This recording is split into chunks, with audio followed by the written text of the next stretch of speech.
Hey guys, it's me Jack here, and welcome back to another episode of World of Tanks. This time we're going to be doing a garage review of the KV-5, which is one of the Tier 8 Russian premium heavy tanks. Now, before we do any reviews of the KV-5, you need to talk about how you can actually get the KV-5, because if you look at the tech tree, and we go to the Russians, you'll see there's the IS-6, the other Russian heavy, but there's no KV-5, and that's because Wargaming have decided to only release the KV-5 on special events. I grabbed mine on the 15th anniversary special, and I must say it was probably worth it. Right, so 1,780 hit points. That's a lot compared to many other tanks. If we look at the tech tree and we go to the British, the Carnarvon, 1,500, and I think the second turret probably gets you 1,600. So this KV-5's got more. Tiger 2, 1,500, upgrades to 1,650, so the KV-5 has more. The French, well, the French don't need hit points, they're just a big box to shoot at. The Chinese, I don't know much about the Chinese, but I presume the T1, no, not even the T1, the 110, I don't actually know how much that has, I presume about 1,550. The Americans, with the T32, have about 1,600, I think it is. And the Russians, with the IS-3, you have 1,500. And with the KV-4, I think you have 1,600 with the upgraded turret. So this tank has a beefy amount of hit points. And now we'll talk about one of the main factors that really gives the KV-5 such an interesting playstyle. With my equipment, I usually also put some binoculars on here, but with my equipment, it weighs 100.58 tons. 100.58 tons. To put that into perspective, E75, 92 tons. What else is it? T69, 35 tons. Centurion, 45 tons. This thing will ram pretty much anything it meets, apart from two tanks, the E100 and the Mouse, to death. Now, you will struggle against other tanks, such as the KV-4, which weigh 97 tons. But you can still ram them and do a large amount of damage. And to be honest, 1,200 horsepower, it's not that bad, pushing that amount of weight. Honestly, this thing isn't too sluggish. When I saw the weight and the engine power, I thought, it could be awful. But it's not too bad. The speed limit's 40, but to be honest, you'll never reach that. You'll just get that when you're driving down a hill, about to smash into the face of some poor little light tank. 18 degrees per second, hull traverse, not very good. I think that's probably even worse than the E75. Yeah, it is, it's even worse than the E75, but it doesn't really matter because as we get on to the next aspect, the hull armor is completely troll. Now, you have 180 millimeters at the front. Now you think, okay, that's not that much. But to put into perspective, look at the sloping here. Look at that slope. Now, look at the E75 slope. The E75 has 160, and it's about the same slope. This has 180, and it's the same slope. And it's the same on the turret as well, 180. You have this massive gun mantlet here. And then you have 150 on the sides, all around, everywhere, and 150 on this side. And then you have 140 at the rear, so this is a very well-armoured, all-around tank. The gun, however, is something to not quite be as pleased about. It's a Tier 7 gun. It fires 7 rounds a minute, which is nice, with average damage of about 300. But the penetration is only 167. With premium, it goes up to 219, which is why I always carry a few premium shells with me. So to be honest, the only thing that this really could be compared to is the Super Pershing. But in reality, it's different because the Super Pershing only has armor at the front. This has armor everywhere. But, like the Super Pershing, this does have its fair share of huge weak spots. and I think they're probably the most famous in World of Tanks. So you have the Radio Man turret here, and this thing, just anything with 150 pen can probably get through that. You will get some lucky bounces. If they shoot at, say, the side of this turret, it will bounce off. If they shoot just against the top, it will bounce off. And then you have the driver's turret here. This is also a weak point. On top of the tank, you have the commander's cupola. That's a weak point. And you also have the machine gun turret. That's also a weak point. But you'll need a large amount of penetration, at least 180, to get through those, I reckon. Wow, the tank itself is very flat on the side, but if you angle the turret like this, if you just face them forward even, if you fire here, along that part there, you will not penetrate, you will bounce off. Fire here, you will bounce off. If you fire at this side part thinking, it's thinner armor, you will bounce off. Now, the side of the tank, you have a large amount of tracks, like most Russian heavy tanks.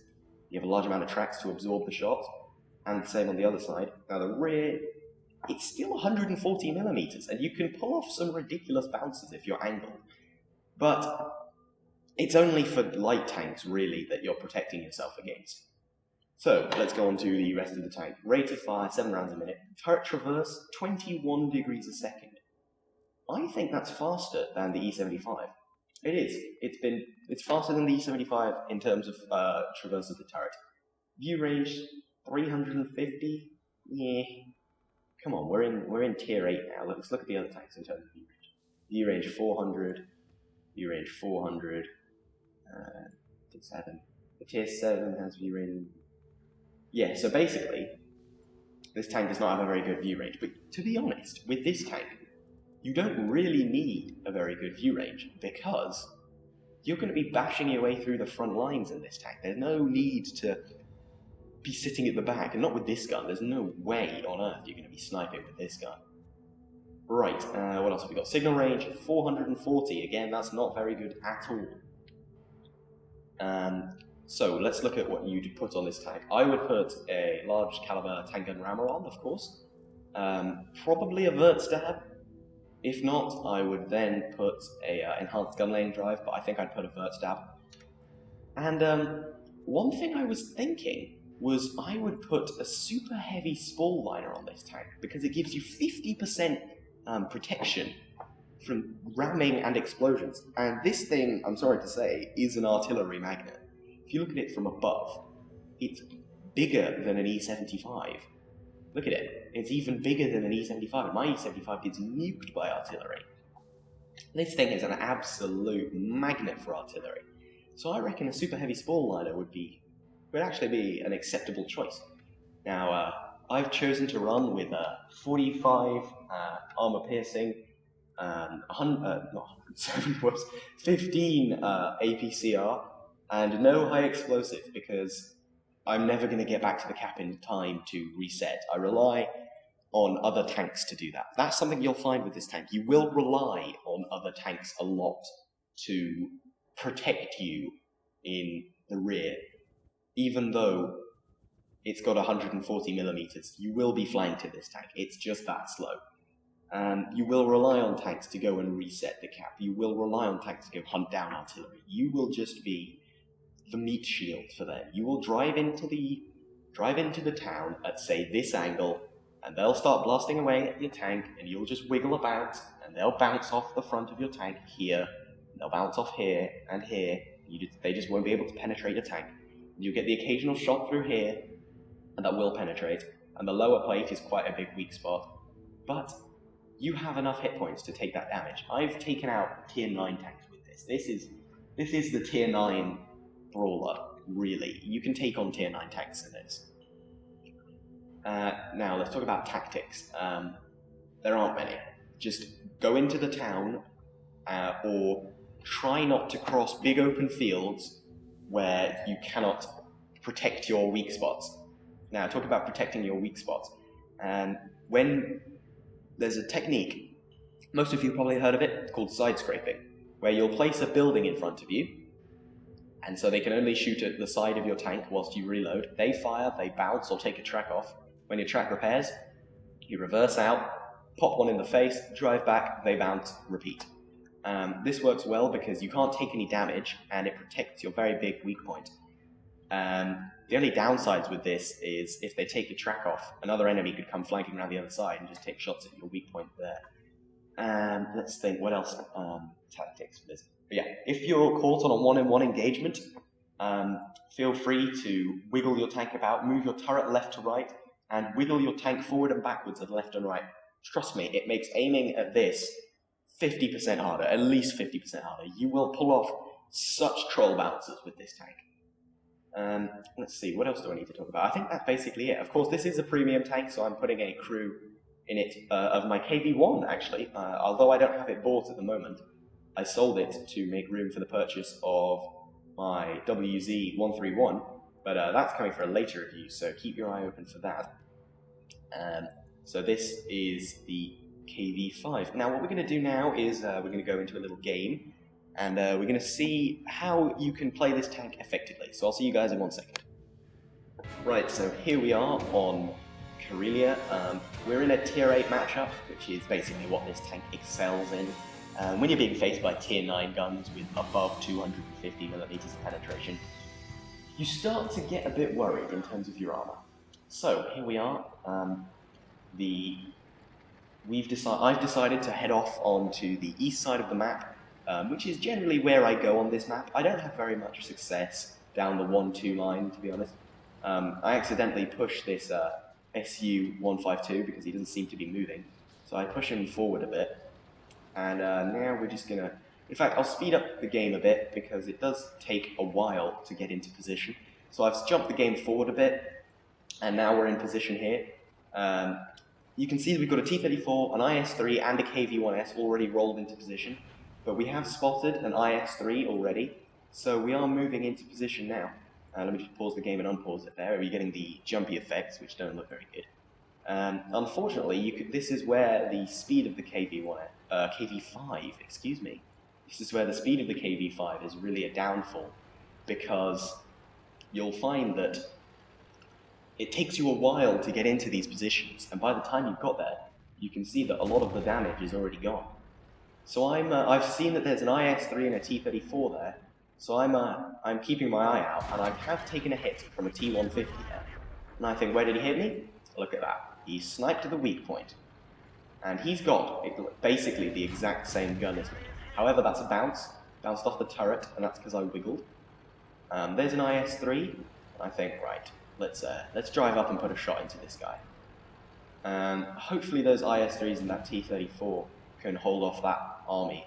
At this point I stop, I see the IS-3, I take a clutch shot. Unfortunately, you can't really clutch shot with this gun due to the very poor accuracy and generally the low penetration. As you saw there, it bounced off the front of an IS-3 turret, although many tanks will bounce off the front of an IS-3's turret. So here we are, we're waiting for the next shot. Can we get a shot on him? Nope, bounced off the side of his turret, so I've switched to premium ammunition at this point. And I just want to wait for him to come over a little bit more. Bang, and unfortunately I managed to donk the shot of it there. I was hopefully aiming for a different part of his tank. You can see there that I'm checking the weak point, and he hasn't hit it. In fact, he bounced off the front of my turret. Unfortunately, I take a big hit from a T-34 there. Now let's see where he hit me there. Yeah, he did go through the front of my turret there. You find that tanks such as the T-34 and the low will be able to penetrate you due to the high amount of penetration on their guns. So at this point I'm thinking, right, I've taken a few hits, but I can still do well in this tank. I can do well in this tank. So the IS-3's coming out, not looking at me. Bang, finally get a hit into the hip. So we've done how much damage to the IS-3? We have done 625 damage in total and 316 damage to that IS-3. So at this point I think, right, we can ignore the T-34 and IS-3. I'm going to come up here and use my troll armor to help our IS-3 out, defending this little bridge line here. So if we pull up here, you can see a Type 59 there. His gun probably won't be able to penetrate this tank. However, I do know that we've spotted a KV-1S and a Yanked Panther up there, and also there's now a 110 up there, but he is stock, so I fired his lower plate and managed to hit him. The Type 59 comes out, puts a shot into me, I don't really care too much. The Tiger's gun doesn't do too much damage. Not very good play by me, actually, to let him take that shot, looking back at it in retrospect. Here's the 110 again, take another shot, bang, 315 damage. You can see that, although the gun doesn't have that much penetration, if you aim for the lower plates, if you aim for weak spots, at this point this type makes a bad mistake. I don't really know what he's doing at this point. We managed to take his tracks off, do 300 damage to him, and because of this gun has 7 rounds a minute, you do a great bit of damage every time. So he comes out again, bang, you're dead, first kill. Now, their firepower on the ridgeline has been significantly reduced. Not ridgeline, this is a hill. KV-1S, I disrespect your turret. Your turret is useless against my tank. And he's turning away, trying to get away, but nope, I have a reload, sucker. Goodbye. So now he's on the run, IS-3 is going to finish him off. The Yag Panther's been taken out, so has the 110, so I think, right, we seem to be losing quite a lot of the team. So, this is where you'll notice that the KV-5 is not very good at turning. Look how slow this turns. Back to base, please hurry. Can you not count to 5? I'm not entirely sure what that Yag Tiger was trying to say there. I wasn't paying much attention to the chat. I find that now that in World of Tanks, now that I've, in my opinion, reached a slightly higher skill level than a lot of the people in the game, I've found that I don't pay much attention to the chat, due to the fact that if you pay attention to the chat, then you're not paying attention to the game, and you need to focus in on your game. Ooh, that SU-152 just took a big hit, probably from someone firing heat at him. So, 52 seconds left, we're pulling into the cap, and there's not many tanks left on our team with a lot of health. T-26E4, oh, that T-34 just ammo racked 5916, I think. And we're just pulling in now. T-34, no, Super Persia's been destroyed. There's a Yag Panther 2. I'll take a blind shot, bang, hit him. And I bounced his shot, let's check where that hit. Off my gun mantler, and it turns out I had set him on fire with that first shot, which is a beautiful amount of damage. Panther 2, what are you doing? You can't even, just no. He's dead, target destroyed, moving on. Right, so we know there's an Indian Panzer and an IS-2. The IS-2 is hiding behind that rock, and presumably they're both waiting for me to come around the rock, so I'm going to go the other way now. The SU-152 has retreated, rightly so, he can't really take a hit from either of these tanks, to be honest. So I'm going to pull forward and try and get some shots on the ISU-15, no, not the ISU-152, what did I say? On the IS-2. I can't quite get the shots on him. Here's the Indian Panzer. So we're pulling forward towards the IS-2 here. And I was hoping maybe to be able to ram this guy, because ramming is very effective in the KV-5. You do loads of damage. Unfortunately here, this is where you see that the poor traverse of this tank means I couldn't get a ram off on this IS-2. But I managed to get a shot into him, and I just jink his tank a little bit. We've lost the SU-152. You can see that they're bouncing off the bum of my tank with 140 millimeters of armor. Indian Panzer thinks, I can pen his backside. And I think, well, you can. But I fire faster than you, and I have lots of troll armor. Now at this point I was getting slightly worried, but luckily the T-34 finishes them off to finish the game with me on 4 kills with 3,844 damage, and that's a good game. Right, let's go check some end plates, see you guys in a second. So here we are at the first end plate, guys. You can see that I made 123,000 credits with that, getting me my first class mastery badge. And at the same time, I also earned 6,318 experience. That is tripled. And I also got the steel wall. And now if you look at the second end plate here, you can see that I did 4,201 damage, earning me 1,404 experience, which is a lot. And now if we look at the final end plate here, you can see I fired 22 shots, hit 19 of them, and only penetrated 14. That's kind of the weakness of this gun. You can see that I received 14 hits with only 6 penetrating.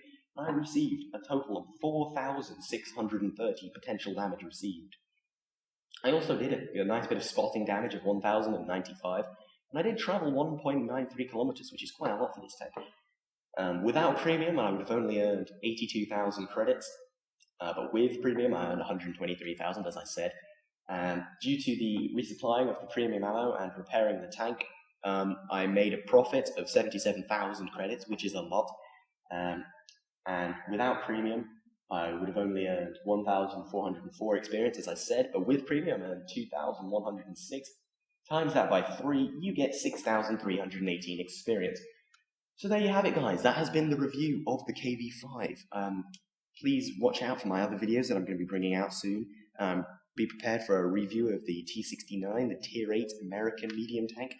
And thank you very much.